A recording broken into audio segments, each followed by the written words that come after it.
పాలమూరు రంగారెడ్డి ఎత్తిపోతల పథకానికి 90 టీఎంసీల నీటి కేటాయింపు సర్కార్ క్లారిటీ ఇచ్చింది. 18 ఆగస్టు 2022న అప్పటి బీఆర్ఎస్ ప్రభుత్వం జారీ చేసిన జీవో నెంబర్ 246ను ప్రస్తుత సర్కార్ ప్రస్తావించింది. పీఆర్ఎల్ఐకి మొత్తం 90 టీఎంసీల నీటి వినియోగానికి అనుమతి ఉందని, అందులో కృష్ణా బేసిన్లో మైనర్ ఇరిగేషన్ వినియోగం కాకుండా ఉన్న 45 టీఎంసీలు ప్లస్ పోలవరం నుంచి మళ్లించిన నీటిలో నుంచి మరో 40 టీఎంసీలు కలిపి 90 టీఎంసీల నీటి కేటాయింపులు ఉన్నాయని సర్కార్ వాదిస్తోంది.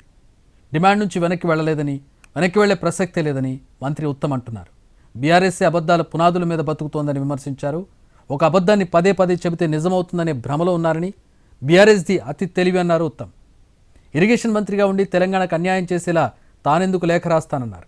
సిడబ్ల్యూసీకి రాసిన లేఖలో ఒక పారాగ్రాఫ్ని అవుట్ ఆఫ్ కాంటెక్స్ట్ తీసుకొస్తున్నారని మంత్రి ఉత్తమ్ చెప్పుకొచ్చారు.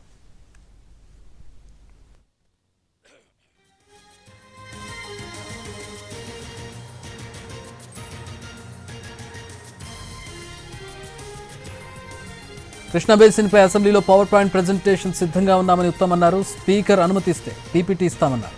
హరీష్ రావు ఇరిగేషన్లో తానే మాస్టర్ అన్నట్టుగా మాట్లాడుతున్నారని, హరీష్ రావు అబద్ధాలు ప్రచారం చేయడంలో గోబెల్స్ను మించారని ఉత్తమ్ అన్నారు.